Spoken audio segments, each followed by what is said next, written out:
Hey everybody, welcome to the Face-to-Face Ministries podcast, the #1 resource for learning what it means to have a healed heart, connect more deeply with Jesus, and experience true and lasting transformation in your life. I'm one of your hosts, Kathy Little. And I'm your other host, Melinda Wilson. Please hit subscribe so you don't miss the fresh content we're continuing to release. And while you're at it, we greatly appreciate your help in getting the word out by giving us a 5-star rating and leaving a quick review. You can also keep up with us by following our social media by searching face-to-faceministries.org on Facebook. That's no spaces, no numbers, and no caps. And on Instagram at face-to-face-min, and that's all one word. We want to invite you to join us in our free face-to-face heart healing network and in our premium network. Be part of a growing community of people just like you who are wanting to dive deeper into what it means to access the full benefits package of the cross and learning how to help others do the same. Our team also offers one-on-one ministry sessions that can be done virtually, and you can also learn how to help others connect with Jesus and find healing in their lives through training we offer in the ministry model we use. And for more information about all of the resources, trainings, and events that we offer, visit face-to-faceministries.org. And while you're there, please sign up for our newsletter. All right, so let's dive into today's episode. Welcome to episode 93. Yes, we're trucking. Hey, we were having a conversation just yesterday about the fact that we're coming up pretty close to 100. And we need some ideas on how do we celebrate? Yeah. How do we commemorate? What should we do? I'd love to hear some ideas from you guys on what you would like for us to do to celebrate our 100th episode. We kind of have some ideas in the pocket, but we'd love to hear from you guys. So you can actually find us on our social media and send us some messages there. You can email us through the website. Just let us know what you guys would like us to do for the 100th episode. Not that we're going to do them all, because some of those might be a little weird, but unless you say we are going to pay for your trip to Costa Rica to go ziplining through the jungle, the rainforest canopy with toucans and monkeys, I'm there. So just that's fine too. If good it's suggestion. Like that, and we could record that, do our podcast from the zip line? Yes, probably from a not canopy. on a zip. Yes, we can. We can make it work. Oh man.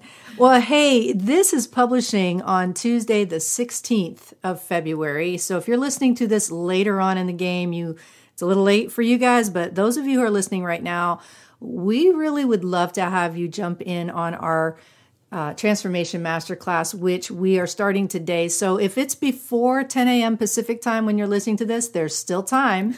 Yeah. And if it's after that, there's still time. Yes. You just have to catch the replay. We're live streaming on YouTube. And for those who are already part of our face-to-face heart healing network, you guys get to join us on Zoom. Those Zoom links are posted in the network. But everybody else, we're doing live stream on YouTube, and you can get information about that and get free tickets at face-to-faceministries.org. It's right on the homepage. So jump on in. It's going to be 4 amazing days. And then after this free masterclass, we're going to do something special in March. Yeah, we're jumping into a 5-week school of transformation. We have some amazing speakers. Actually, we've interviewed each of them and found that they have so much to offer us. They have, perspective and experience in life that we need. And we're going to have not only opportunity to hear and interact from some amazing teachers, but also an opportunity for small groups and group discussion afterwards. So it's going to be every Wednesday in March, School of Transformation. From 10 a.m. until 1 p.m. Pacific. So 3 hours. It's a full-blown school, you guys. It's going to be amazing. And we have one of our dearly beloved guests, Judith Mcnutt, joining us. We were so honored that she said yes. And some of you may have heard of the Mcnutts. She and her late husband, Francis, are pioneers in heart healing. We also have Father Andrew Miller, who is the founder of HeartSync. He's going to join us, and we've got other guests as well. So definitely would love to have you guys join us for that. We'll be giving you more information, and it'll be on our website as well. But who do we have today, Melinda? One of my favorite people. Yes. We have the creator and founder of the Immanuel Approach. And of course, if you've been listening to us with any regularity, you know that we are passionate about this inner healing model. And it's not just a model, it's a way of life, of living in the perpetual awareness of Jesus's presence, his glad to be with us presence. Yeah. And we're really honored to have Dr. Karl Lehman back with us as a guest and as a friend. And the discussion today really blew us away. It could have been a 16-part series. Yeah, we're just going to whet your appetite on this one, but it's a discussion that needs to happen. It is, and it's about Immanuel, heart healing, and mental health and mental illness. And it was very fascinating. Of course, he is an expert, being a board-certified psychiatrist, a medical doctor with decades of experience working with clients with all sorts of mental illness and mental issues, and seeing transformation and healing. But this can be a controversial topic. We know this. And well, it's not often talked about in the church. I know that the topic has come up in recent years. It's a little bit more discussed and a little less taboo than it used to be, but still needs to be addressed. And so this was a really good conversation. So we are honored and full of joy and gratitude to reintroduce to you Dr. Karl Lehman. This episode is going to be a little bit longer than usual because, it was a big conversation and we didn't want to split this one up because it's a lot of really good stuff here. Didn't want to make you wait. So buckle up. Here we go with Dr. Karl. I am just overflowing with gratitude, appreciation, joy, and just doing like cartwheels, if I could, to welcome Dr. Karl Lehman back after, he was one of our first. He was episodes 13 and 14, our highest downloads. And so we're just sitting here. I wish you guys could see him because his smiling face, and he's so engaging. But welcome, welcome, welcome, Dr. Karl. Well, I am so glad to be here.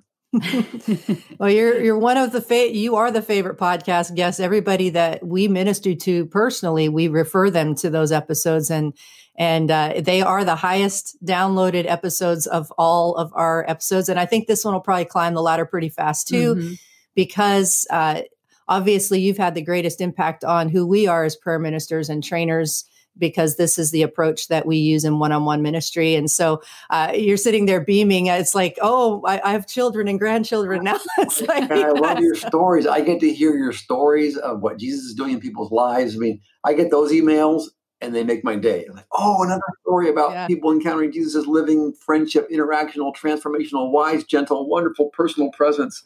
It's like, oh, I'm happy. I'm joyful for the rest of the day. I get one of your emails about an Immanuel story. Yeah. So yes, I am spontaneously, involuntarily smiling. Well, we're doing everything we can to make sure that all of the 8 billion people on the earth are exposed. I keep saying that. And, since then, when we first interviewed you, it was 2 years ago. It was January of 19. Yes. And so since then, we've gone on to do several trainings in the Immanuel Approach. I mean, we're training people. And so even those listening now are like, yes, I've been to either Dr. Karl's training or Melinda and Kathy's training. And so I'm sure they're sitting there going, yay, the guru, but not meaning me, you. Yes. So you're my guru, Dr. Karl. And please, y'all don't take that wrong. Guru is just a teacher. So, Jim Wilder, he really encourages the whole community. Let's be deliberate about making it easy for those behind us. I mean, a part of elder maturity is it's joyful to care for the community. And you can feel that as you enter elder maturity, you can feel that it becomes satisfying and joyful to care for the community.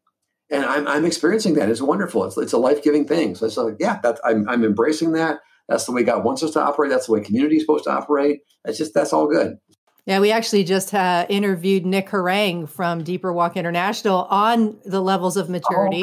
And so that episode made may have just happened before yours. We're collecting a lot of interviews right now to roll out in January. And so yes, so that they'll have some context on that elder level maturity. So that's so good. And Dr. Karl, we had a conversation with you not too long ago that was very spontaneous in a meeting that we were having. And you began talking about mental health and inner healing and how those two work.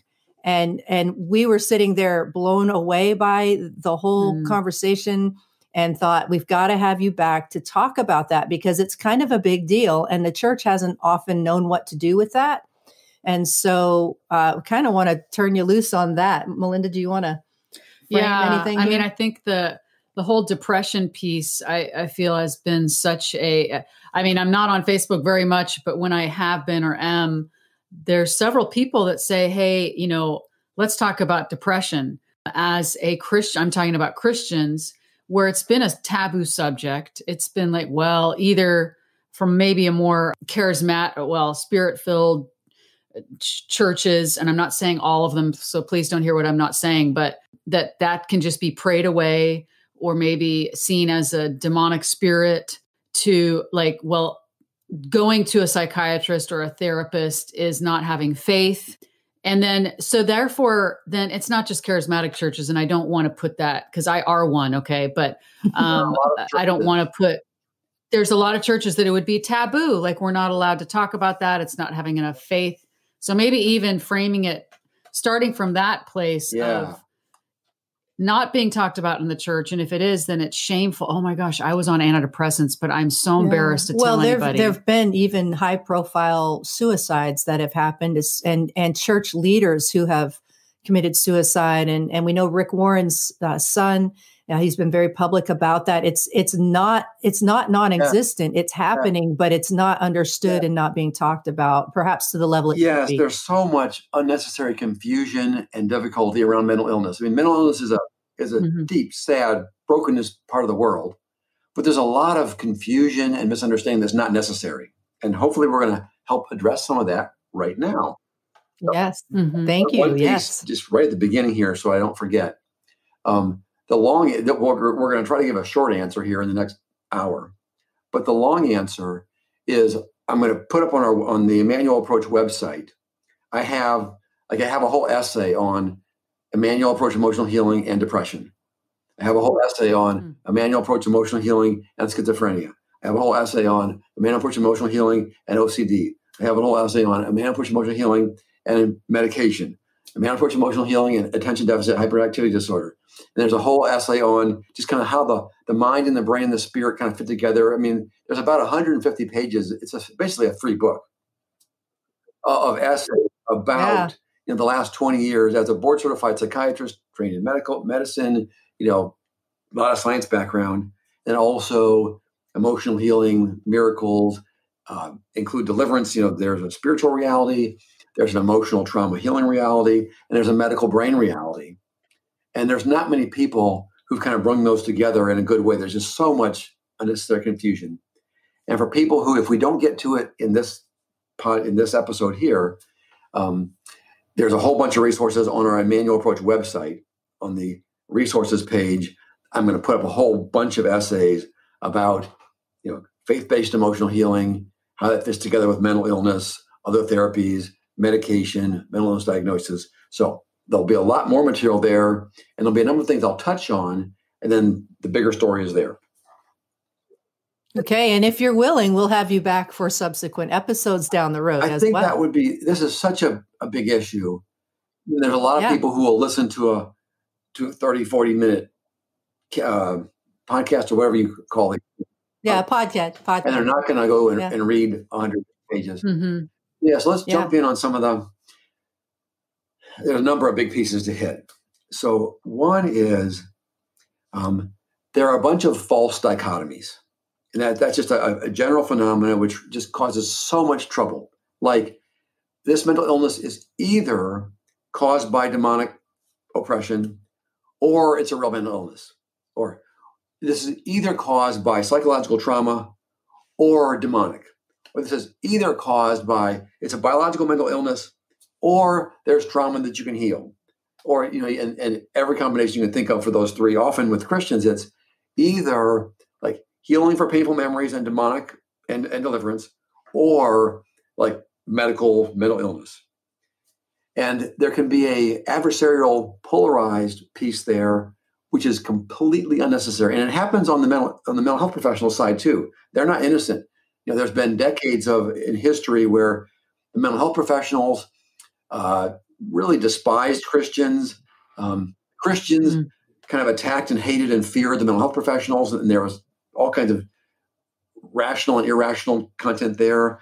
The mental health professionals, way back to Freud, I mean, they kind of formulated Christianity as a defense for pathetic, weak, primitive people. There are kind of whole fields of psychological theory that kind of treat Christianity as just a silly, pathetic delusion for people who need a security blanket. Well, that doesn't feel so good. If you're a pastor or a church or a Christian, and your therapist treats you, kind of condescends to you, undermines your faith, speaks of it as a pathetic defense mechanism, that's not so fun.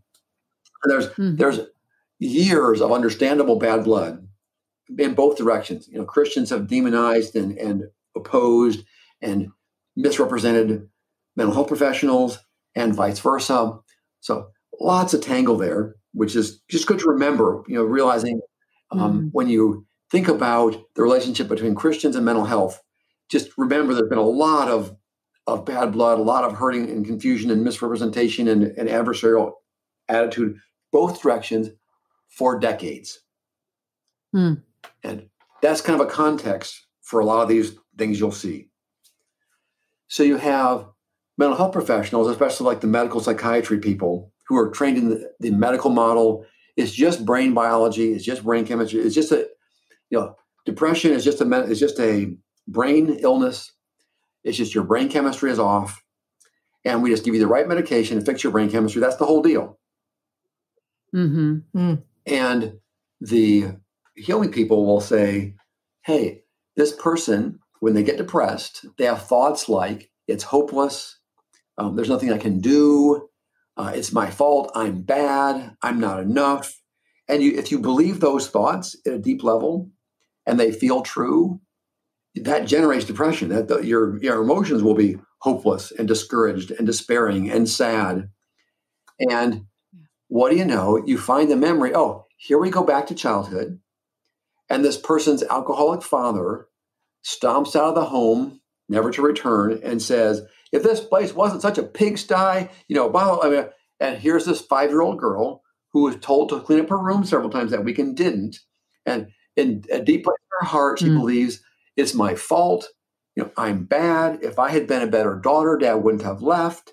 And he doesn't want me. I'm not lovable. If I were better, if I wasn't bad, if my room wasn't dirty, if I wasn't a failure as a daughter, Dad wouldn't have been an alcoholic and left the home forever, blah, blah, blah. And you find that set of memories, go in there with Jesus, heal that trauma, and the person's depression goes away. And you say, this isn't some stupid medical brain problem where you need to medicate. This is a healing problem. Those mental health professionals are idiots. Again, the mental health professional sees a person who looks depressed, gives her Paxil, her depression dramatically improved. He says, well, look at that. We can measure when you're depressed. Your PET scan is abnormal. We can measure your brain chemistry. It's abnormal. If you come in with, you look depressed, you say you're depressed, your PET scan is depressed, your brain chemistry is depressed, we give you Paxil, your brain scan becomes normal, your brain chemistry becomes normal, and you come in smiling and tell me your depression goes away. So we just proved we got the PET scan, we got the brain chemistry, and it all repairs with medication that fixes the brain scan and the brain chemistry. Obviously, this is just a medical illness. That's all it is. The healing people, we go back to the memory, the little girl, there's Dad, blah, blah, blah, blah, blah. It's and you heal that memory and her depression goes away. She says, this is a healing issue. Those mental health professionals are crazy. Okay, so what if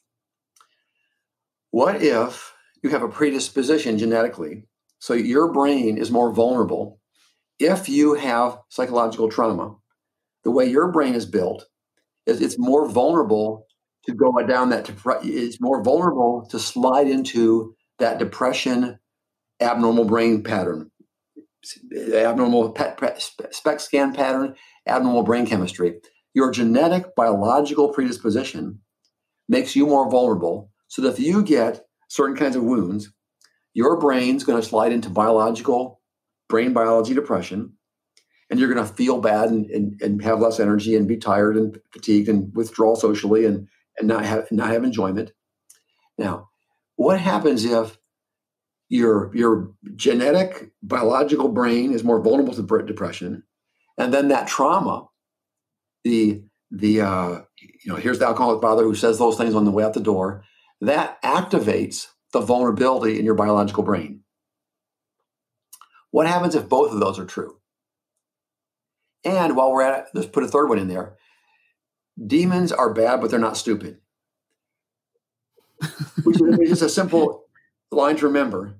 And they've obviously figured out, just like if your skin is intact, you can put your hands in cow manure and they're fine. Both my grandpas were dairy farmers. I know. I've done that experiment as a child. If you have a cut and you put your hands in cow manure, you're going to get an infection. And where? Of course, it's where your skin is broken. Where your skin is intact, you're fine. If you have a wound in your skin, that's where the bacteria get in. Demons have figured out the same thing. Where you have a psychological trauma, that's where you're vulnerable. That's where that's just so much easier to get in there. And also, if you have a biological brain vulnerability, they figured that one out too. Both the genetic brain biology vulnerability part and the psychological trauma part, both those pieces are like a break in your skin that make you more vulnerable to demonic. So here comes a person. She has a genetic brain biology vulnerability to depression. She gets traumatic memories that activate that vulnerability. And you got demonic that comes along, they smell that blood in the water and just jump on the train and make it all worse. Because it's like, that's just the way it's really intelligent in a bad way. I mean, it's like if I were a demon, that's what I would do. Look for the people who are wounded and vulnerable. They have a break in their skin. They're twice as easy to get into. They can't fight back as well. I mean, that's a no-brainer. So instead of the deliverance people saying, well, we prayed for deliverance and cast out this demon of depression, the person got a whole lot better. So obviously we're right. The only people say, we went to this memory where she was, her alcoholic father, blah, blah, blah, and we did the healing for that, and she got better. Obviously we're right. The mental health, the psychiatrist says, well, she came in with a normal PET scan and a normal brain chemistry. I gave her Paxil, her biological abnormalities resolved, and her depression went away. Obviously, I'm right. So let's put some fascinating research onto that pile that will just, people will remember, and it'll make a big difference. So you have, I'll put this in there. So that picture, I believe that's the picture for most mental illnesses. Schizophrenia, bipolar disorder, major depression, panic disorder, attention deficit hyperactivity, lots of addictions. There's a whole bunch of mental health diagnoses that what the research shows is there is a genetic brain biology component that kind of makes the person vulnerable. And that's something, I'll throw this one in here. One of the pieces of research explains why I'm so confident that there is a brain biology piece that's real. And there's in my essays, like I have a whole paragraph that lists, there's 14 different kinds of research that supports this conclusion, that there really is a brain biology vulnerability piece, a genetic brain biology vulnerability piece. And I list, 15 different kinds of research that support that. And every one of those, you can go look it up on Google. And there's chapters. If you have a month of spare time, there's whole books written summarizing all this research about the brain biology genetic vulnerability piece. But one of the easiest for the average camper to get is what's called twin studies. You take identical twins, have 100% the same DNA. And fraternal twins, they got the same uterus, They have the same environment, really profoundly the same environment, same age. So that they have fraternal twins have very, very, very close same environment, but their genetic is the same as siblings. I mean, fraternal twins are just siblings. 50% share DNA. So identical twins, if a condition is 100% genetic, identical twins will be the same one way or the other. It's called concordance 100% of the time. Like eye color. Eye color is 100% genetic. And if you have identical twins, how many of them are going to have the same color eyes? All of them. You have eye color, it's 100% genetic, and all identical twins have the same color eyes, as each other. Whereas fraternal twins that are just like siblings, they have shared 50% DNA. If you take 100 sets of fraternal twins, how many of them have the same color eyes? Half of them. So if something is 100% genetic, identical twins will be 100%, and fraternal twins will be 50. Okay, now, if something is 100% environmental, it means no genetic. Okay, so the key there is, they'll have similar, identical twins and fraternal twins have very similar environmental. They'll have a similarity because they have a common environment. I mean, the identical twins and fraternal twins have a lot of similarity for environmental exposure, so they'll have some matching.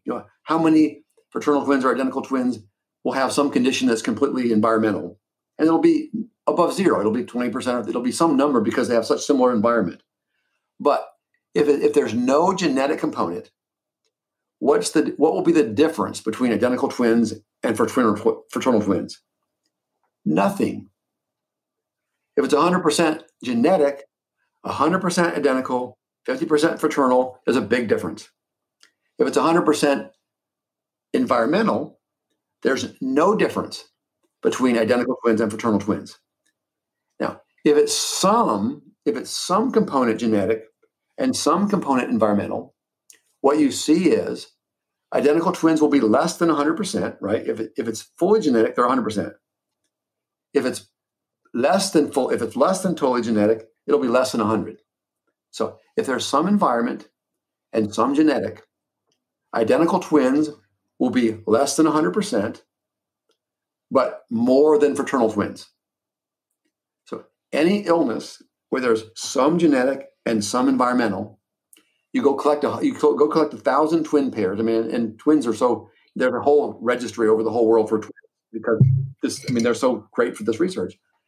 So you look at 100 twin pairs, and if it's part genetic and part environmental, what you'll see is the identical twins will match more, but it'll be less than 100%. Well, what do you know? Schizophrenia, which is one of the strongest, there's a biological brain component to it. Identical twins are like 50 to 60%, and fraternal twins are 15. So the identical twins are less than 100. If it was 100% biological, it would be 100. It's not. It's 50 to 60, which means there's an environmental component. That means trauma, demonic, that means those things can contribute, but there's a biological vulnerability because identical twins are 50 to 60 and fraternal twins are 15. In bipolar disorder, identical twins are 60%, fraternal twins are 10. Mm-hmm. That's one, that piece of it. I'm thinking, does that make basic sense? And I have that's in the essays I mentioned on the website. There's a little half a page that explains that exactly. So if it's hard to hold that all in your head, if you read it and think about it a bit, you're like, oh, it makes complete sense. What the research shows is most mental illnesses have some genetic biological predisposition component. Again, obsessive compulsive disorder, major depression, bipolar disorder, schizophrenia, panic disorder, attention deficit hyperactivity disorder. Identical twins are higher than fraternal twins in each of those, which says you have a biological predisposition component. And every single one of those, even the identical twins, are less than 100% match.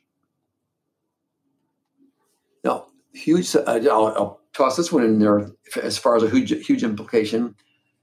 So identical twins for bipolar and schizophrenia, 50 to 60%. What that means is you have a pair of identical twins, and one of the twins has bipolar disorder or schizophrenia. Half the time, the other twin won't. So what that means is, oh my goodness, psychological trauma, environmental maturity skills, capacity, demonic infection, those trauma, spiritual, psychological factors, 50%. So that means somebody who has the brain vulnerability to schizophrenia or bipolar disorder, if they have trauma and immaturity and demonic infection not cared for, they will develop schizophrenia and have a lifetime disabling mental illness. If they get enough healing, that same person, the identical twin who has the exact same genetic brain, if that person gets a bunch of healing and deliverance, and they get help to build their capacity, and they have joy and relational connection, that person with the exact same brain will be protected from developing a lifetime disabling, horrible, burdensome mental illness. Now, that's that's a really big deal. I mean, even the most serious biological mental illnesses, bipolar and schizophrenia, the biggest component of brain chemistry, the ones that need the ones that most, if you have the illness, you most require medication, the ones that are the most disabling, the ones that are the heaviest burdens lifelong, even those mental illnesses, if you knew ahead of time, oh, hey, that family has that mental illness in their family, that means that they have the genetic risk in that family tree. If I were king of the world, I'd say, all the kids in that family, let's get them, before they get to grade school, they should learn about the Immanuel Approach healing. If that family, we have parents where we've taught them Immanuel Approach while their kids are still in grade school. And the kid comes home. This is such a cool story. Kid comes home and says, Dad, something bad happened to me on the playground. Okay. Do you want to do that Jesus prayer thing? All right. Go into the living room, connect with Jesus, and get healing for what happened 2 hours ago on the playground. So this 7-year-old kid comes to the dinner table already free of that trauma that could have contributed, to his trauma burden for the rest of his life. Now, if you have that model, if you have parents that know about this, and as their kids are going through, childhood, the dog gets hit by the car in the front yard, that's horrible. Okay, well, you can go. Jesus can take care of that. You don't have to wait 40 years to go back and get that memory. You can the kid crying or upset. Sometimes it takes them a couple of weeks to figure out what happened because the kid's all moody and their grades are going down. They're cranky and they're sullen and they're angry. And their teacher says, "Hey, this so-and-so is a problem in class." And you figure, "Hey, sweetheart, what's going on? What happened?" And then you finally figure out, me and my friend were playing and the car ran over his dog right in front of us. And we were so upset we haven't told anybody. Or, I got molested by one of the big kids in school. Or, the bully is terrorizing me. Or, I peed my pants in class and I was humiliated. I mean, the stuff that happens, you don't have to have, some big, your parents are abusing you to have trauma. There's 1,000 ways to get trauma in childhood, sadly. Even with parents that are doing a great job. You get traumatized in the neighborhood. You get traumatized in school. You get traumatized in the playground. You get traumatized in the classroom. You get traumatized by bullies on the next block. If those kids could go home and say, "Dad, something happened to me on the playground this afternoon." Dad says, "Let's do the Jesus prayer thing." And by supper time, that traumatic memory has been resolved. And then after dinner, that kid can do his homework because he's not triggered. Oh, and by the way, if that was your childhood, that boy could have schizophrenia, brain biology, genetic predisposition. But if he's getting that regular healing and he's got joyful connection and he's got good capacity and maturity skills, he could go through his whole life and never express that illness. Now, that's a big deal. Yeah. So here's another part of that big deal. hopefully I've convinced people, and there's, this twin studies is a really big one, but there's other, like, for example, you can kind of notice that, if we study thousands of people, there's a group of them that looks similar.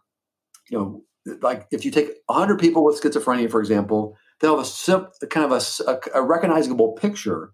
There'll be certain symptoms, certain abnormalities, facial expressions, odd intersocial kind of impairment, hearing voices, psychotic symptoms, delusional thought disorder, beliefs that are delusional, hallucinations, auditory. There's a whole bunch of different things that, if a person has all these things together, and it tends to have a similar disease course as far as when it starts and how it goes and how it develops. It has it runs in families. You can show that. So there should be a pattern of symptoms and signs. There'll be a similar course. When does it start? What makes it worse? What makes it better? And, by the way, we've discovered that this little group of medications here, if somebody has that whole picture, the same medications consistently help them. Now, the real world isn't quite that neat because there's complexity in the diagnosis of schizophrenia and variability and all, but that's the idea. They say, a cluster of symptoms that all kind of look similar. And this cluster we call depression. And what do you know? They have similar patterns. What makes it better? What makes it worse? How does it develop? What's the course of the illness? And what helps it? So there's another one. Like, it's useful. People can say, well, this, why do you label these people with this diagnosis? Like, your mental health professionals are bad for labeling people. No. Mm-hmm. There is stigma. There's all kinds of bad ways you can do that. There can be stigma. There can be social, but it's all unnecessary. You can correctly diagnose somebody. Hey, I think you've got major depression. That means we need to be careful that you don't commit suicide. I mean, that's like, let's take special care to watch for this teenager's mood and safety. And we've done a lot of research on what helps depression. What psychological therapy support things help depression, and what kind of medications can help the brain chemistry. And that's helpful if there is an illness and we've learned about what helps it and what the dangers are. It's useful to recognize that illness so we can care for it. So there's another one where, like, labeling can be misused. It can be stigmatizing. It can be put in a box, but it's not inherently bad. There's another frequent misunderstanding between mental health professionals and Christians. Completely unnecessary, commonly causes trouble. Back we are again to, the essays are more organized. This is my kind of just fire hose spewing a whole bunch of stuff that's and part of my purpose is to convince people, oh my goodness, I have a cousin with that. I mean, that they'll catch the nuggets that's for them. People in the audience will be able to, that one's for me. Okay, go back and get that essay on depression and the Immanuel Approach, and you can see more there. So hopefully I've convinced people, and if you're not, you can read the rest of those papers, that there are mental illnesses that really have a biological component. And the ones that are most severe, like bipolar and schizophrenia, for schizophrenia especially, there's evidence that for some people that the brain biology piece of that, if it manifests, the environment causes it to manifest. And if once it's developed and a person has kind of a intense psychotic picture, if you leave it untreated, it causes increasing brain damage. It causes the illness to be increasingly worse, and it's, at least without miracles, it's not reversible. So that's a big. So if I'm right about that, if schizophrenia really has a brain biology component to it, and medication can help moderate that brain biology piece, and it can protect you. If a person has a big flare up, it can put that fire out and actually protect them from permanent progressive brain injury. That's a pretty big deal. And I've encountered actually in several different settings, I've encountered Christians who they did the thing where, hey, well, we prayed for deliverance and the person got better. So therefore it's mental illness doesn't exist. Or we did the healing thing and they got better. Therefore mental illness doesn't exist. And the third piece is what's called misdiagnosis. You can have mimic. You can have a demon trauma picture that will be mistaken for a real mental illness. Real common ones there. Let's see. Here's a real common one. Attention deficit and hyperactivity disorder. There's a real genetic component there. And if you have the real biological illness, there are certain medications that you can observe help. I mean, as a doctor, I'm convinced of that.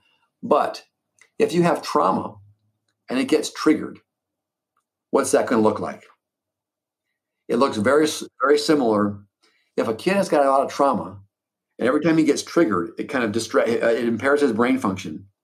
Oh, and by the way, if he has more trauma, you have dissociation. If you have trauma where you get triggered, you have dissociative phenomena that comes and goes, and you have some demonic interference, that picture is going to really distract. It's going to dramatically impair your attention and cause you to kind of bounce around and have trouble focusing your attention. You can easily mistake trauma, triggering, dissociative phenomena, demonic interference for attention deficit hyperactivity disorder. Now, if you have the real biology, those things will kind of cause it to be expressed and make it worse. But you can have no ADHD biology, just trauma, dissociative phenomena, demonic interference, and it'll look similar enough, especially for mental health professionals who don't know about, because especially the more medical they are, the less they've learned about trauma and dissociative, and most of them don't believe demons exist at all. So you've got lots of people who have been diagnosed with ADHD, and what they really have is just trauma, dissociative phenomena, demonic interference. Now, guess what? If you get one of those people and they get really good healing, you dump out the trauma, the dissociative phenomena, and then you do that. It's easy to get rid of the demonic stuff. If you have somebody who has trauma, dissociation, demonic interference, mistaken for ADHD, and you resolve all that, their supposed ADHD completely goes away. Not just gets better, it goes away, and it never comes back because it was never ADHD to begin with. Right. It was trauma, dissociation, demonic, mistaken for ADHD. So think about that. You have your healing ministry that does both healing, trauma healing, and they know about dissociation and take care of demonic interference. They get this person who's diagnosed with ADHD. They do their healing and deliverance work. The person gets completely better, goes off their medication, and it never comes back.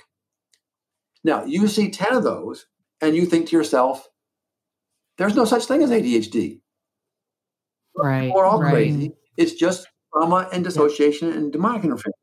Now, the real picture, I'm convinced, is there are some people who really do have ADHD, and there are some people who've just been mistaken.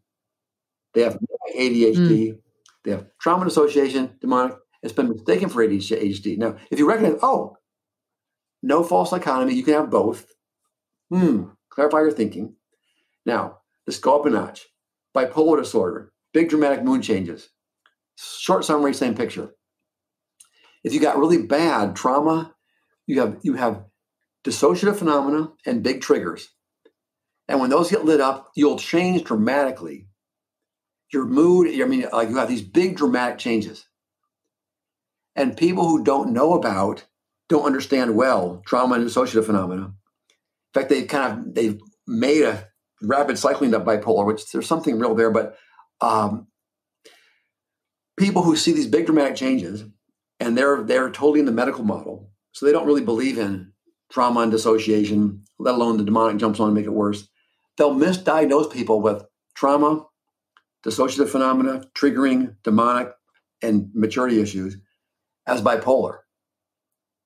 And they're not. I personally I've lost count of how many people came to me with the diagnosis of bipolar, and we did healing. We got rid of a bunch of trauma. We sorted out dissociative phenomena. We got that taken care of. The demons are easy to throw out. Work on maturity issues. And their quote unquote bipolar went away because they were never bipolar. I took them off their meds. They were completely fine. They got off all their medications. They never relapsed because they weren't bipolar to start with. So a similar picture can happen with schizophrenia. So here you have people in ministry, and they see people who came with the diagnosis of schizophrenia, bipolar disorder, attention deficit disorder, depression. They did ministry, healing, take care of dissociation, trauma, triggering, demonic. the picture gets better. The person goes off their medications, does not relapse, stays better. And you could see how a person would say, hey, those mental health professionals are crazy. None of this stuff exists. Well, so then what happens, because I've been there, they say, yeah, all schizophrenia is just trauma or dissociation or demonic. And so then you have somebody who has the biological brain, they actually do have brain biology genetic schizophrenia. And they hear these people talking and they stop their medications, have a psychotic relapse, and get permanent brain injury that makes the rest of their life, their schizophrenia is going to be worse for the rest of their life because they got misinformed. Someone convinced them your illness doesn't exist. They stop their medication. And sometimes it can be a smaller bump, but there's complexity there. And some people will do that, and they'll spend months in the hospital with a psychotic decompensation. And like I said, there's evidence that indicates possibly they will actually have additional permanent brain injury that'll make their condition worse the rest of their life. That's a big deal. So to recognize, hey, folks, sometimes it's misdiagnosed. Yes. And they do healing. We get the trauma. We get the dissociation. We get the triggers. We get the demons. They get maturity. And they never had the illness in the first place. They look normal. They do great. They can carefully go off their medications. They never relapse. Hallelujah. Praise God. But don't make the mistaken false dichotomy. It's either one or the other. Because I'm convinced there's both, and it's important to recognize which is which. Okay. I hit a bunch of things there. What? Go ahead. Yeah, there is so much to unpack there, and I'm thinking as a prayer minister myself, and I know this is not what you're trying to do, to put this. I feel a huge weight of responsibility, well, rightly placed, with the Lord. But when I'm ministering to somebody, I of course take it extremely seriously, and it's not like I think, oh well, this one session you're going to be fine, but bringing the whole mental illness component into it, you're talking about, coming from a lay person, a lay minister, I take very seriously every person that I minister to. And I'm thinking as you're talking, obviously not medically trained, how do I go forward with, let's say someone does present or they come to me and they say, I have been diagnosed with such and such, ADHD or OCD or bipolar. Yeah. And they're either on medication or they're not. In fact, I've talked to people that said, well, I've been diagnosed with this, but I am not going to go on medication because I believe Jesus is going to heal me. As a lay minister, what is best course of action? What is the best course of action? I want to obviously lead them into healing with Jesus, but then I'm not in a place where I can say, obviously would never say go off your meds or anything. But how do I that one? So that's a real simple one. A no-brainer. Please don't tell a person to go off their meds. If you're a lay minister, healing minister, that's just like the ideal is you have a medical team person. Like if ideally you have a psychiatrist, a mental health professional who actually also knows about healing and trauma and even demonic. And they can take care of the medication piece and you can work together. But it's really important, don't tell a person to go off their meds. Because if you do that wrong, like the story I just told, if you get sometimes you just guess right. The person never had schizophrenia to start with. It was all trauma and dissociation and demonic, whatever. You get that healing done and they go off their meds and they're okay, which is part of the reason why this is so dangerous because sometimes it works fine. And people think, hey, I did that and it worked out. But if you get one of the folks that really is schizophrenic, you can do a lot of damage.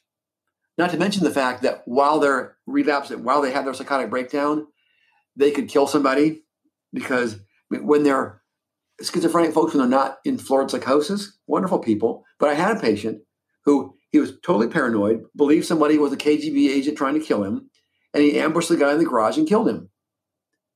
So if you tell somebody who really is schizophrenic to stop their medications, and they do that, and they have a severe psychotic relapse, they could kill somebody else, they could kill themselves, and they can have brain damage. That's a pretty big deal. So yeah, don't do that. Now, the good news is you can do healing. Schizophrenia, I'll touch schizophrenia separately, because when a person is that, there's a vulnerability there. But for almost all other mental illnesses, you can do your healing work and just let the psychiatrist address the medication piece, whether or not they even have a clue about the healing stuff. And the person can get healed. They can connect with Jesus. They can get rid of some of their trauma. They get rid of anything you do for healing, maturity, and deliverance will improve their overall clinical picture.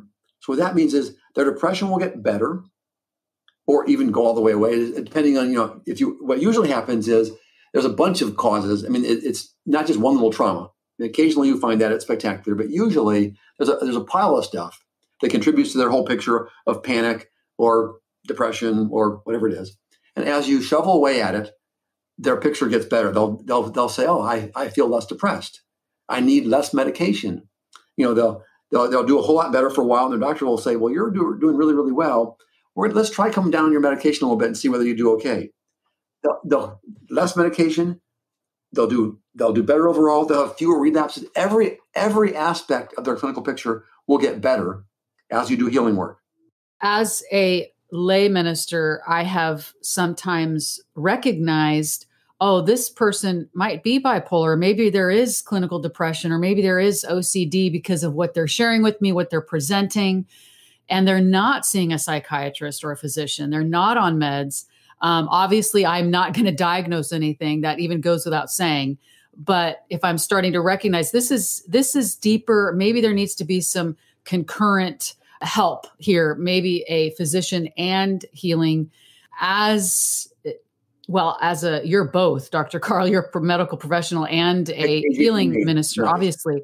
So how would I, as a lay minister, then say, I'm thinking they might need to see a physician? Yes. No. Well, I'm so glad you named that, Melinda. Such an important additional piece. Yeah, obviously, if the few of us that are doctor, psychiatrist, and healing minister all together in one package, that makes it easy for me, but that doesn't help you. Mm-hmm. So without making a diagnosis, you can say, wow, I'm noticing these things that are really worrying me. And I'm wondering if there could be a mental illness piece that's contributing to this whole picture, and that it would be good to address that as well. Now, one value of that pile of essays on my website is you can say, hey, would you be willing to look at this? Here, this is Dr. Karl has this 12-page essay, about, he has this little 25-page miniature book about just kind of the mind and brain spirit, and how healing and mental illness and how they all kind of fit together. Would you be able to just read this and we can kind of talk about it? And that it makes a real easy platform to say, hey, I'm wondering if there might be both of these here, or maybe this picture where all this trauma and stuff, causes a lot of those symptoms. And in fact, I'll touch on this one. You made me a perfect segue. One of the most appropriate places for medication is when a person has so many symptoms that they're impaired.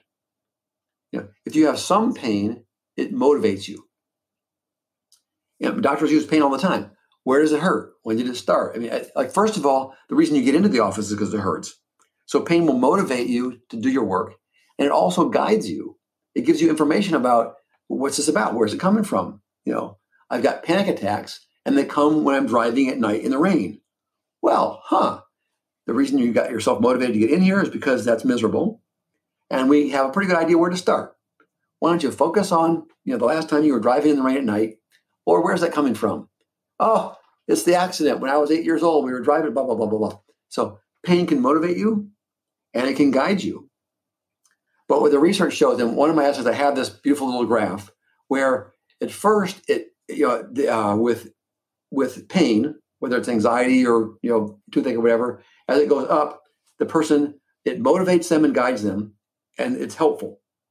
But if it gets more and more severe, it actually go over the crest, and instead of being motivating and guiding, it's disabling. And if somebody is falling down that disabling side, it's kind of simple to say, hey, we're going to do this healing work, and we don't know whether you've got the brain biology, genetic, bipolar or depression piece where you may need to be on some form of medication at some level, for a longer time, or it may all be trauma and triggers in healing and dissociation? And we don't know for sure. We'll work on the healing and maturity and deliverance stuff. And we don't know whether when we get done, it'll be all done or something left over. But for right now, the whole picture is pretty concerning. And if they lose their job and lose their marriage and traumatize their children, and worst case scenario, jump off a building before you get them healed, that's all bad. So I show them that little chart, and I say, here, you're falling down the side over here where it's disabling. And that's going to affect your ability to keep your job, keep your marriage, take care of your children, and especially stay alive.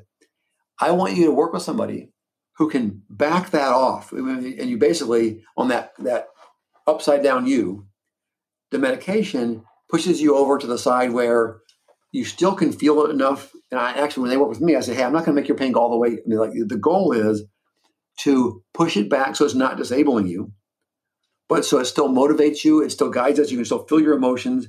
It'll still help us in the healing work, but it's not going to cause you to lose your job, your marriage, hurt your kids, and jump off a building. And to me, that's a real, like, obvious, simple, straightforward piece. And again, some of the things I've written, part of why I wrote those is for people like you guys, lay people, can say, hey, some of these things are making me wonder whether some of the stuff here in Dr. Karl's essay might be helpful. Can you read this? We can talk about it. And nice jumping off point. It has that little graph on there. You can just point to that, show that little picture, say, hey, I'm afraid you're over here where it's impairing you. And I like to push it back to this side. And on my essay about depression, I have a whole section about where medication fits in. And if it just makes you numb and gets in the way of your healing, back off or stop. Some people even say, hey, with the medication, it feels like it strengthens my brain, so I actually have more capacity to do healing work. I said, great.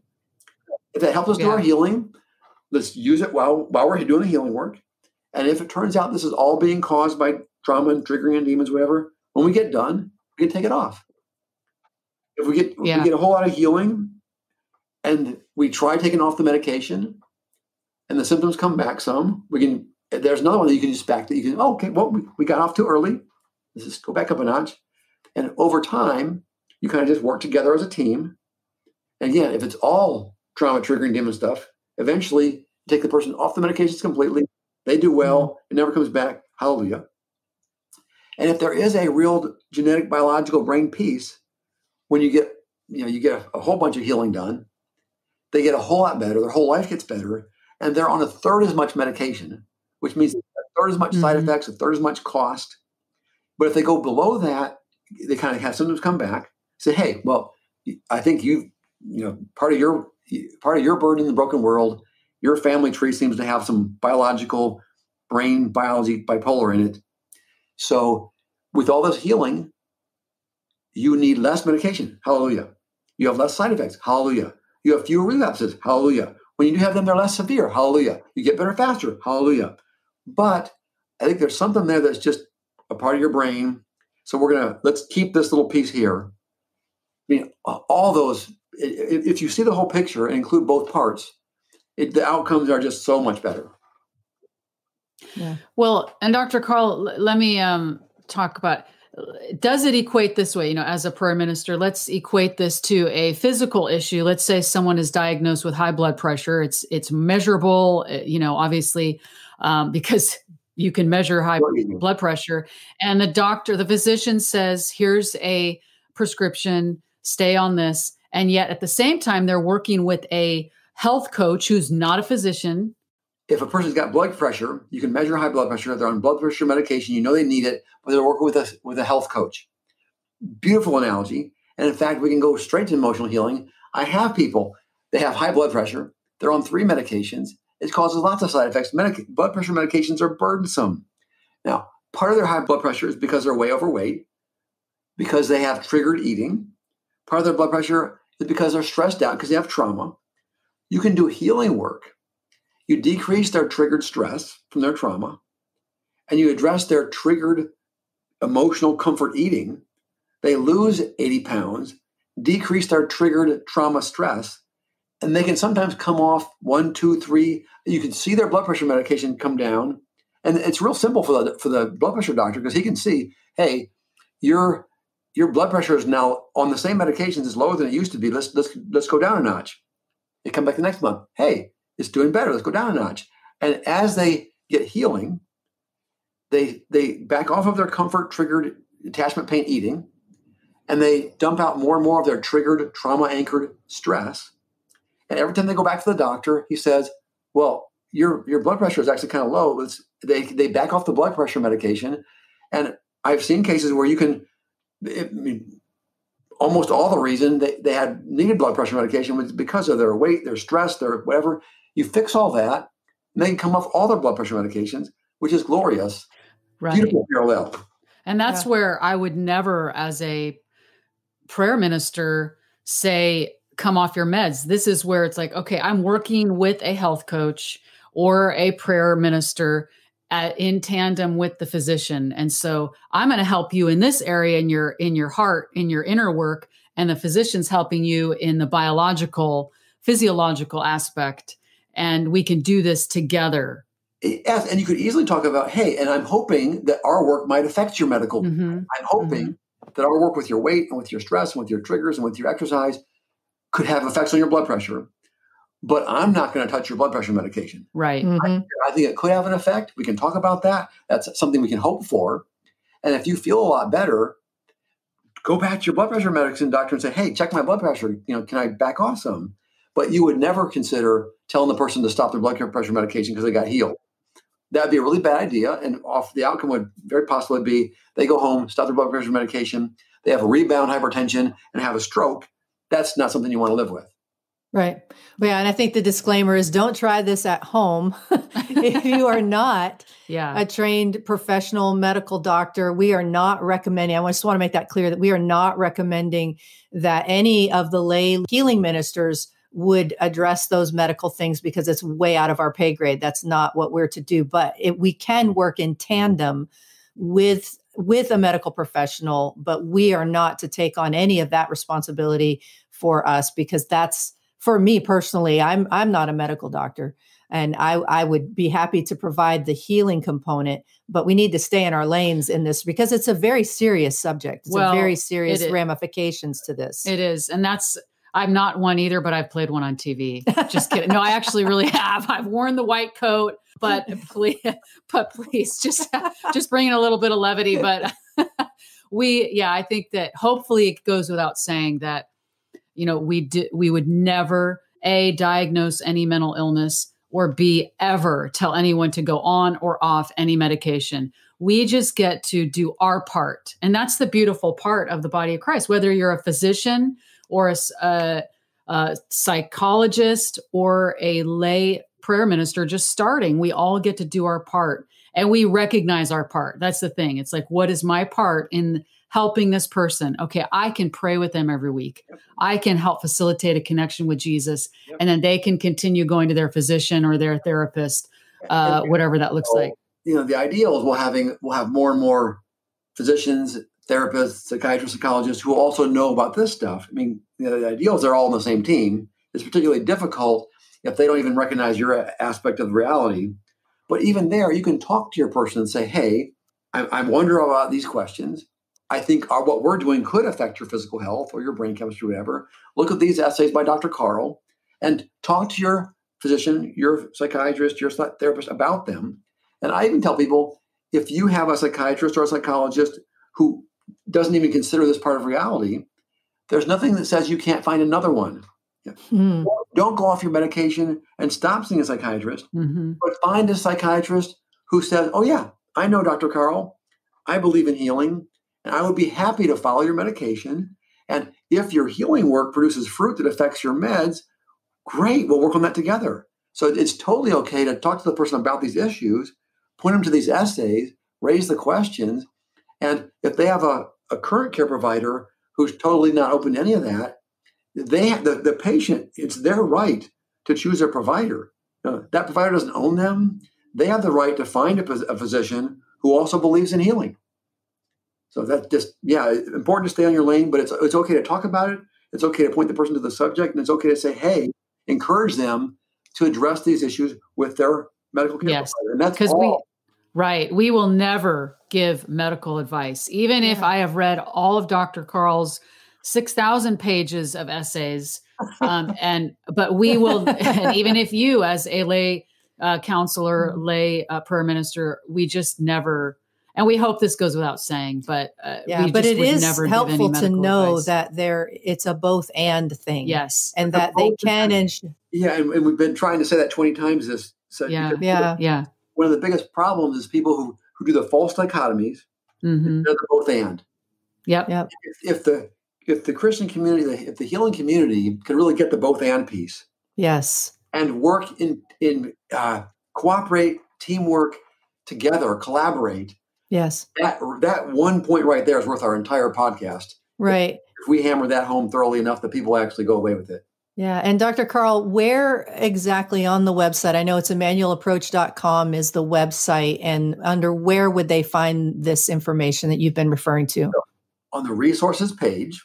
And then there's a section, special subjects, advanced topics. Okay. So we'll just remember it's an advanced topic and go there. Right. By the time you release this, I'll have all those things posted up there. Awesome. That's wonderful. Wow. Thank you so much for highlighting what is a very real, very big issue. And especially now in light of what's been going on throughout all of 2020 and into 2021, a lot of people are excited about 2021, which is when people will listen to this early in 2021. The thing is that just because the calendar year turned, we still bring a bunch of that 2020 stuff with us. It's still a reality. It's not going to just magically disappear when the clock strikes midnight. And so these are very real issues. And I think it's even heightened because of circumstances right now. And some people may think they're going crazy and they're really struggling with this stuff. And it's circumstantial, perhaps, because of what's going on.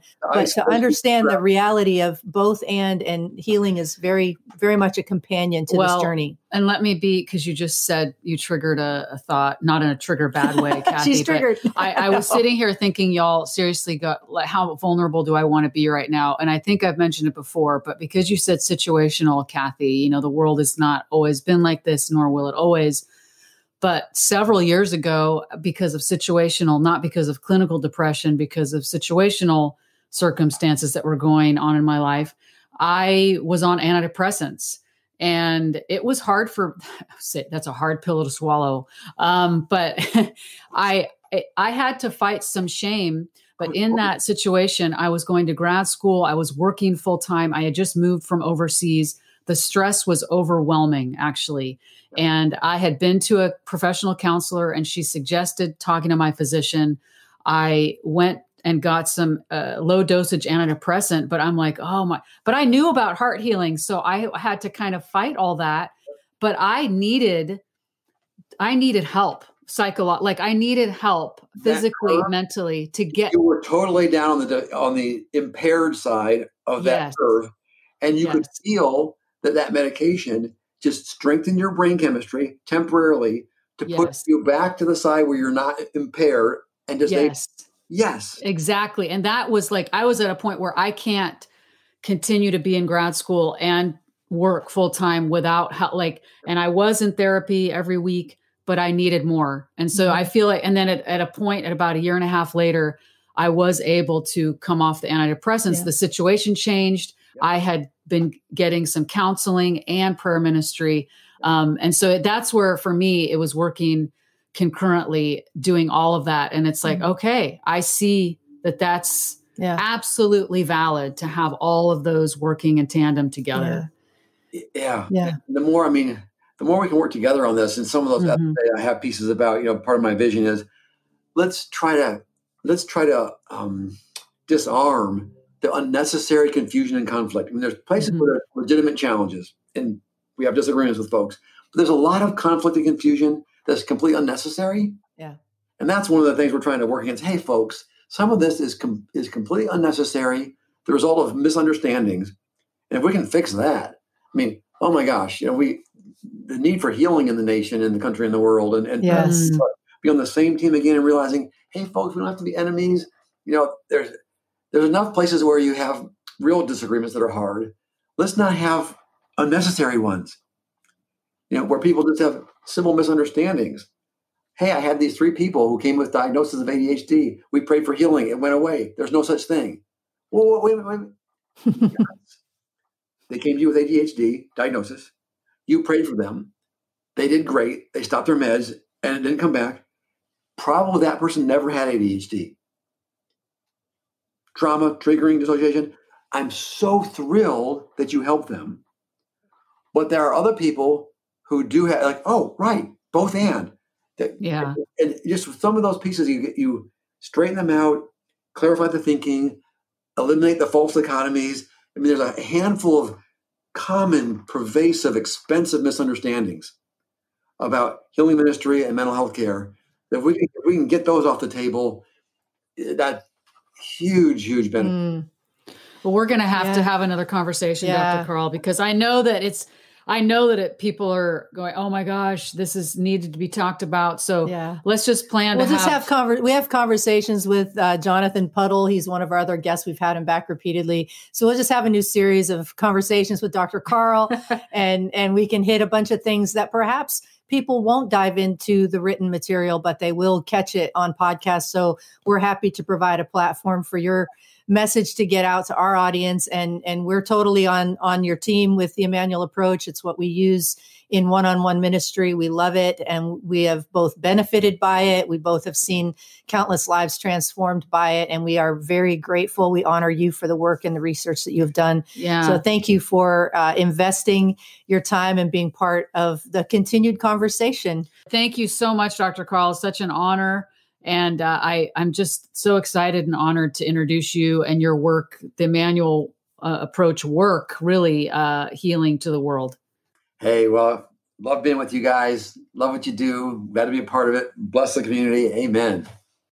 Well, your minds are probably blown like ours were. All of the ins and outs of that conversation were just so amazing and powerful. Yeah. Again, always so hard to say bye to him because I could listen to him for days. But for now, don't forget to hop on to our Transformation Masterclass that's starting today. Today, y'all. There's still time. We will have the replays available for free for 1 week on YouTube. So definitely want to check that out. face2faceministries.org will get you everything you need. So we'll see you next week. See you next week. Thank you for joining us today. If you're enjoying this podcast, please share it with your friends. And please stay tuned for more great content coming your way.